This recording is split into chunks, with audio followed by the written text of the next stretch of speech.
Hello student, good morning and welcome to our channel pro education. तो आज है 7 जून और आज के करेंट अफेयर के जितने भी मोस्ट इंपॉर्टेंट क्वेश्चन है इस वीडियो में डिस्कस करेंगे। तो अगर आप चैनल पर नए हैं तो प्लीज़ चैनल को सब्सक्राइब कर लीजिए। चलिए स्टार्ट करते हैं आज के करेंट अफेयर का फर्स्ट क्वेश्चन। आज का पहला क्वेश्चन है, हाल ही में इंटरनेशनल बुकर प्राइज 2021 से किसे सम्मानित किया गया है? तो फ्रेंड, इसका राइट आंसर होगा ऑप्शन ए, डेविड डियोप को।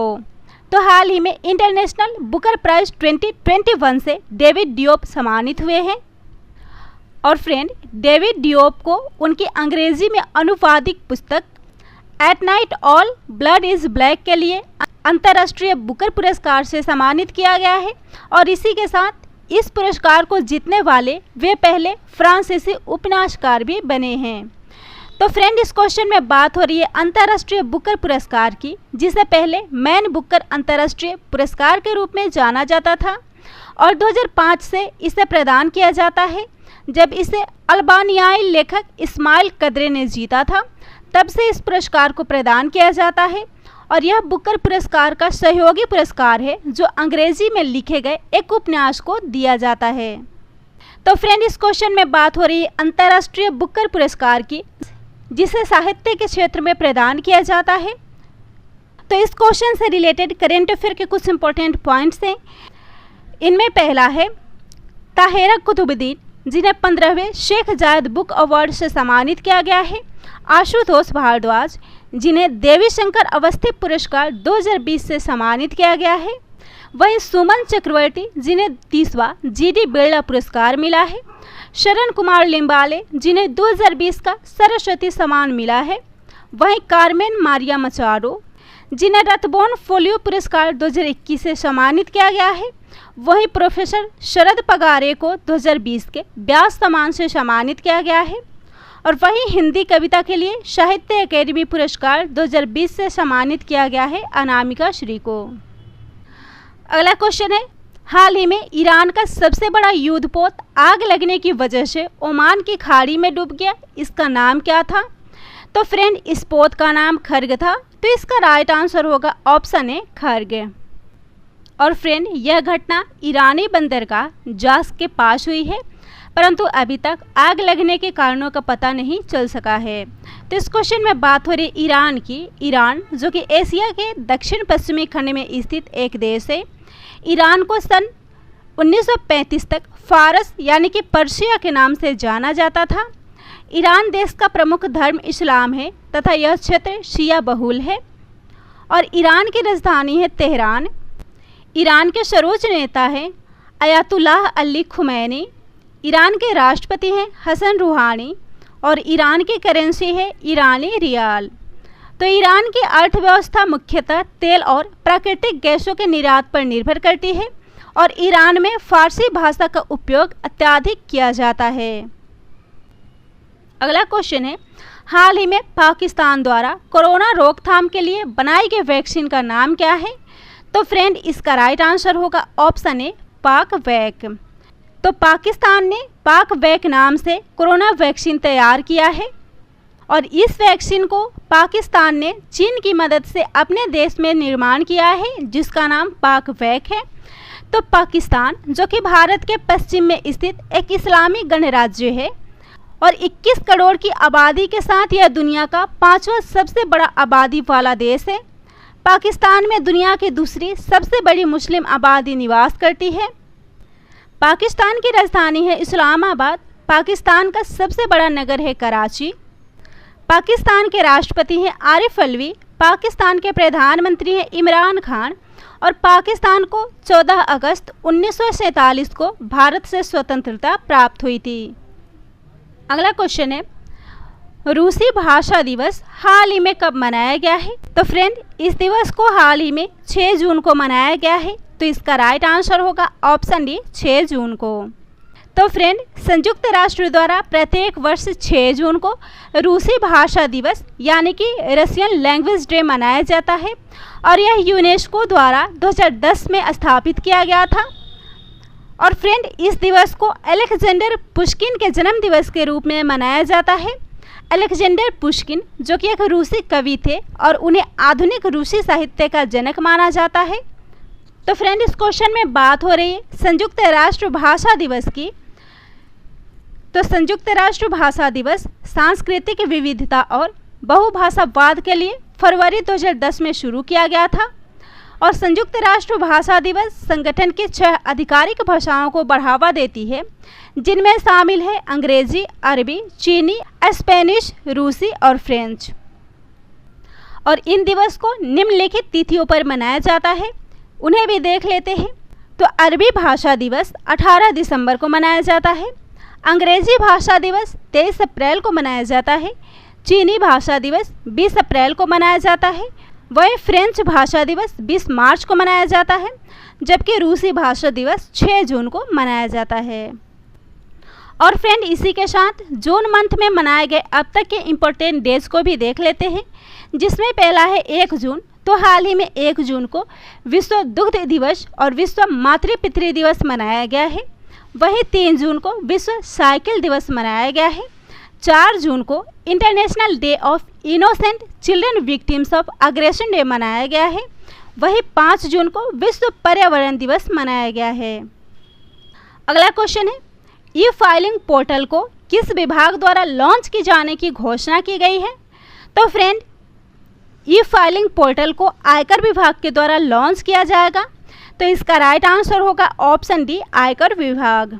तो फ्रेंड, आयकर विभाग यानी कि इनकम टैक्स डिपार्टमेंट, जो कि 7 जून 2021 को अपना नया ई फाइलिंग पोर्टल www.incometax.gov.in लॉन्च करने वाला है और इस नए फाइलिंग पोर्टल के माध्यम से लोग अपना आयकर फाइल कर सकेंगे।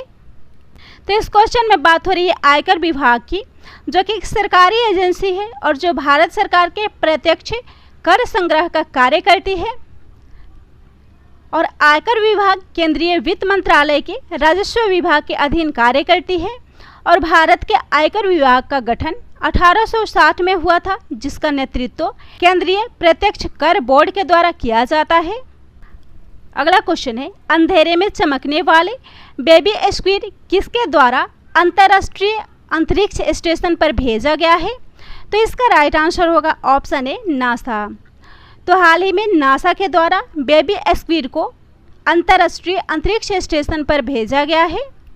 तो फ्रेंड, हाल ही में नासा द्वारा अंधेरे में चमकने वाले बेबी स्क्विड, जिन्हें वाटर बियर के नाम से भी जाना जाता है, और इसे अंतर्राष्ट्रीय अंतरिक्ष स्टेशन में भेजा गया है।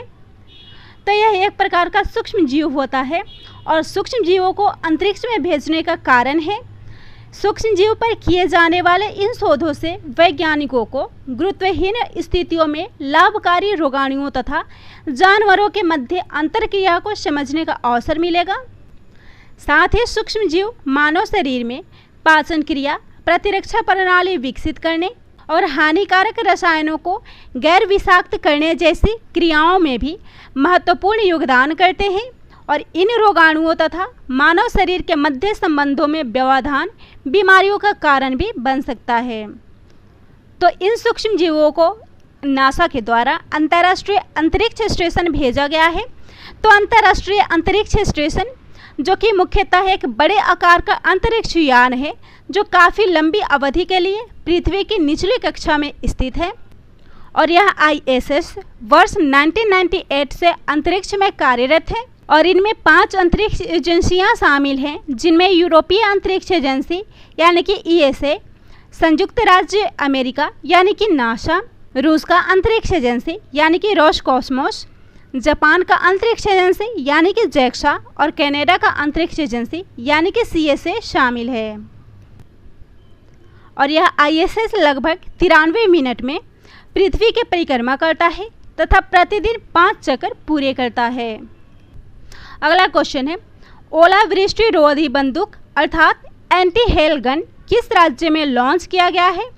तो इसका राइट आंसर होगा ऑप्शन बी, हिमाचल प्रदेश में। तो फ्रेंड, हाल ही में हिमाचल प्रदेश में एक ओलावृष्टि रोधी बंदूक यानी कि एंटी हेल गन को लॉन्च किया गया है। तो फ्रेंड, ओलावृष्टि रोधी बंदूक यानी कि एंटी हेल गन, जो कि हिमाचल प्रदेश में ओलावृष्टि के कारण बर्बाद होने वाले फसलों को बचाने के लिए हिमाचल प्रदेश सरकार द्वारा स्वदेशी रूप से विकसित किया गया है और यह एंटी हेल गन बादलों में ओलों के विकास को बाधित करने के लिए आघात तरंगे अर्थात शॉक वेव्स उत्पन्न करने वाली एक मशीन है और ये शॉक वेव्स बादलों में जल बूंदों को ओलों में बदलने से रोकेगी, जिससे वोले साधारण बारिश की बूंदों के रूप में नीचे गिरेगी। तो वोलों का निर्माण कपासी वर्षा मेघों के द्वारा होता है। कपासी वर्षा मेघ जो कि आमतौर पर काफ़ी विस्तृत और काले बादलों से होते हैं, जिनमें गरज के साथ बिजली चमकती है। तो फ्रेंड, हिमाचल प्रदेश जहां ओलावृष्टि एक बहुत बड़ा मुद्दा है, जहां हर बार गर्मियों में मार्च से मई तक हिमाचल प्रदेश के फल उत्पादक क्षेत्रों में होने वाली लगातार ओलावृष्टि से सेब, नाशपाती और अन्य फसलें नष्ट हो जाती है, जिससे किसानों को भारी नुकसान होता है।